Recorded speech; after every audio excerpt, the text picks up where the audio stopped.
Vārds Ašarādena kungam informatīvais ziņojums par Latvijas fiskāla struktūrālā plāna 25. un 28. gadam, 26. gada progresa ziņojums. Un tas, ko es varbūt gribu pateikt, atcerēsimies, ka šis ziņojums top, kad šī valdība, protams, budžetu ir tātad prognozēti izveidojusi līdz 26., 27., 28. gads, 29. un 30. gadu mēs neesam veidojuši. Nē, labi, ir tas fiskālais struktūrālais plāns ir 25. un 28. gadam, bet jaunie Eiropas ekonomiskās zonas pārvaldības noteikumi paredz to, ka mums ir no nākamā gada jābudžetē 4 gadus priekš līdz 30. gadam. Tā kā visas prognozes būs līdz 30. gadam. Jā, bet man jautājums, mēs izveidojam budžetu, tātad līdz kuram gadam mēs pagājušajā gadā esam jau saskaņojuši visus savus izdevumus? Līdz 28. Līdz 28. Tātad tas, ko es gribēju šeit pateikt, pirms mēs sākam skatīt, ka valdība savu plānu ir uzlikusi 26., 27., 28. gadam. Šī valdība. Un tātad jau nākamai valdībai, nākamam politiskajam ciklam būs jāveido jau tas nākamais cēliens. 27, 28, 29, 30. Jā, 27, 28, 29, 30. 4 gadu cikls būs. Skaidrs, paldies. Jā, ļoti labi. Labi, cienījamie kolēģi, tātad šis ziņojums ir saistīts ar Latvijas fiskāla struktūrālo plānu, kas tika veidots 25. un 28. gadam, un tas paredz, ka katru gadu tātad ir jāveic šāds progresa ziņojums. Tātad, ko šis progresa ziņojums nozīmē? Tātad tā ir visāda veida aprēķini un prognožu veidošana par to, kā varētu izskatīties situācija nākamos 4 gadus. Jā, 4 gadus. Un tas ir svarīgi valdības pieņēmumos, lai varētu rīkoties. Vispirms es gribu teikt par metodoloģiju, kas ir ļoti svarīgi saprast. Lai sagatavotu šādu prognozi, ir svarīgi balstīties uz datiem, un šīs te prognozes ir balstītas janvāra, bet pamatā februāra datos. Šis aptver milzīgu skaitļu masīvu apstrādi un arī prognožu veidošanu.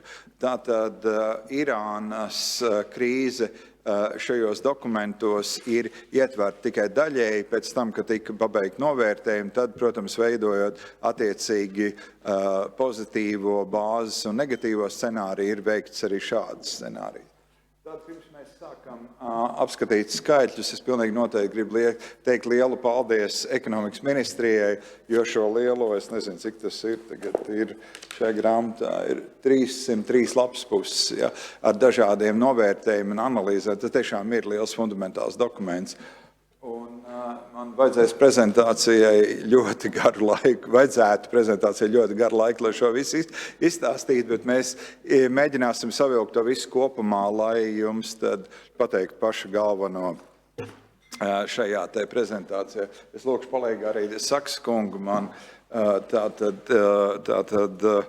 finanšu ministrs kungs, nopietni, es jūs vēlētos aicināt 7 minūtēs iekļauties. Mēs bijām domājuši 3, bet labi, paldies. 3, jūs jau esat norunājis, tā kā jums palikušas 5. Jā, un, protams, par šo progresa ziņojumu būtu svarīgi izskatīt, ir šodien mums viņš arī pavisam drīz ir jāiesniedz valdībā. Jā.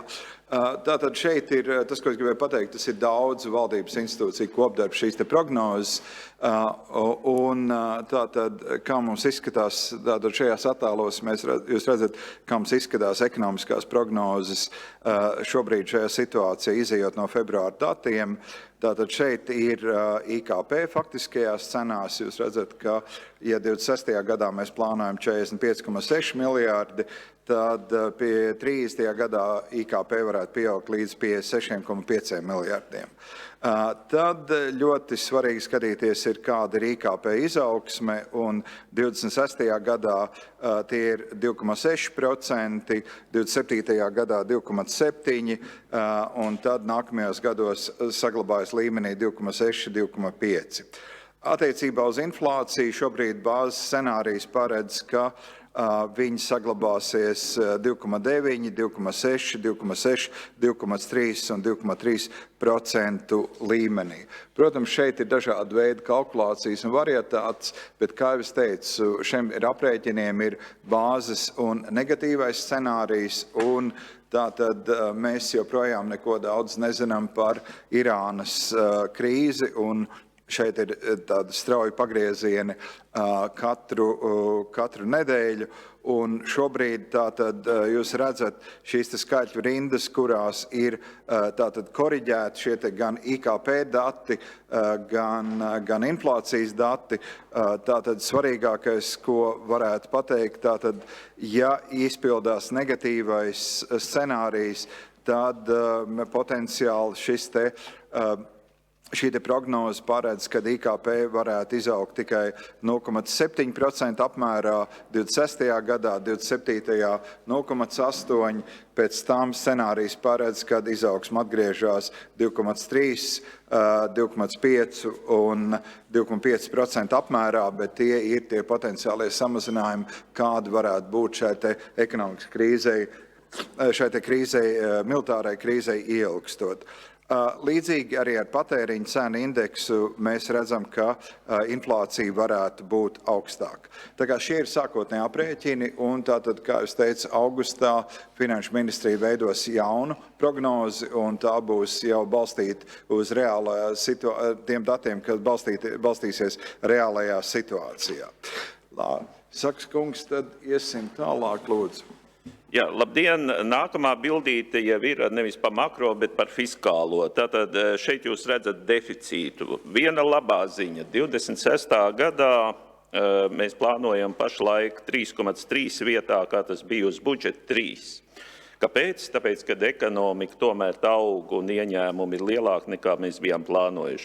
Otrajā bildītē var redzēt, kā tas sadalās pa budžetiem. Augšā tas zaļais, tas ir soc budžets. Tur ir pārpalikums, bet mēs redzam 29. 30. gadā viņš noplok līdz nulei. Kāpēc? Mēs atgriežam 1% otrajā pensiju līmenī. Pašvaldību budžets pamatā ir sabalansēts.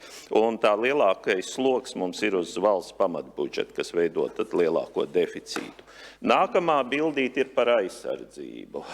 Tātad aizsardzībai mēs prognozēs esam ielikuši tagad pieņemto jauno aizsardzības finansēšanas likuma mērķi 5% pēc NATO metodoloģijas, sākot no 27.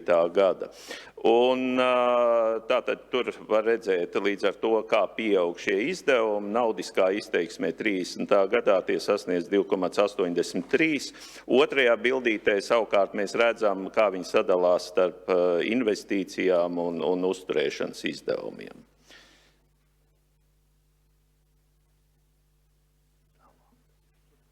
Jā, tālāk nākamais ir par valsts parādu.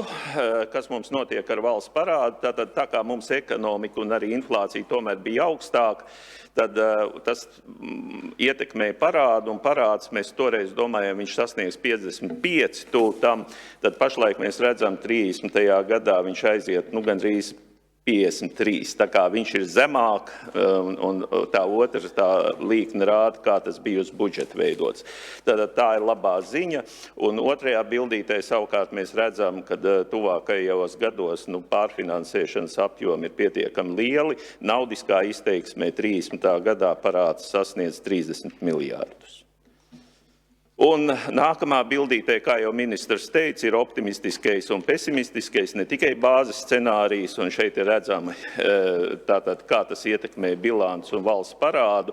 Tātad pie negatīvā scenārija mums 28. gadā deficīts noslīd līdz 6%, pēc tam uzlabojas, un savukārt valsts parāds sasniedz 30. gadā 58%, tātad nepārsniedz 60%. Un tad šeit ir garas visas aprēķini, bet galvenais ir tas sarkanais, kas ir iezīmēts augšējā labajā stūrī, fiskālā telpa. Tātad sarēķinot, kas mums sanāk pie nemainīgas politikas un ko fiskālie noteikumi ļauj, 27. gadā laba ziņa mums ir 80 miljonu pozitīva fiskālā telpa, 28., 29., 30. attiecīgi ir negatīva. un būtiski negatīvu sasniedzot 883 ir 30. gadā.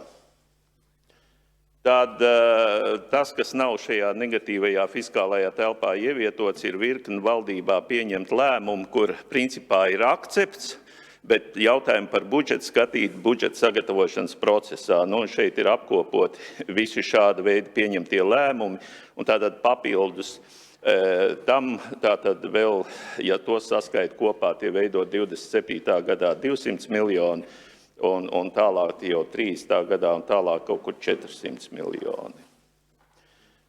Un tad šis... Jā, labi.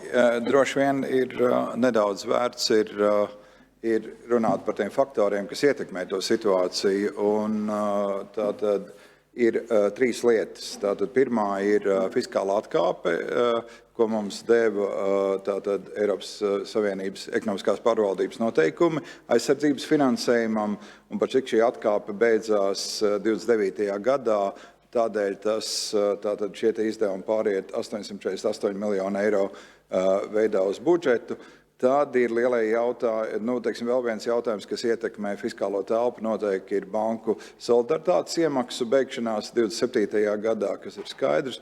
Un tad ir pienākums valdībai, tātad beidzoties 28. gadam, pārcelt tātad 1% iemaksu, kas tiek novirzīts uz pirmo pensiju līmeni, atpakaļ uz otro pensiju līmeni. Ja? Un šī ietekme ir apmēram, precīzi ir 182 miljoni eiro. Katrā ziņā es gribu teikt, ka šī situācija ir vadāma, un ja šīs valdības galvenais uzdevums bija tātad nodrošināt aizsardzību 5% līmenī, un tas ir nodrošināts šajā budžeta procesā. Otrs, protams, bija nodrošināt ekonomisko izaugsmi, arī tas ir izdarīts, un es gribu teikt, ka arī šī valdība ir izcinājusi šādu veidu jautājumus, kā 844 miljonu izmaksu samazinājumu. Ja, tas parāda to, ka šī situācija ar budžeta skaitļiem ir vadāma, un šī šobrīd ir tikai prognoze, kas vēl tiks koriģēta augustā. Paldies!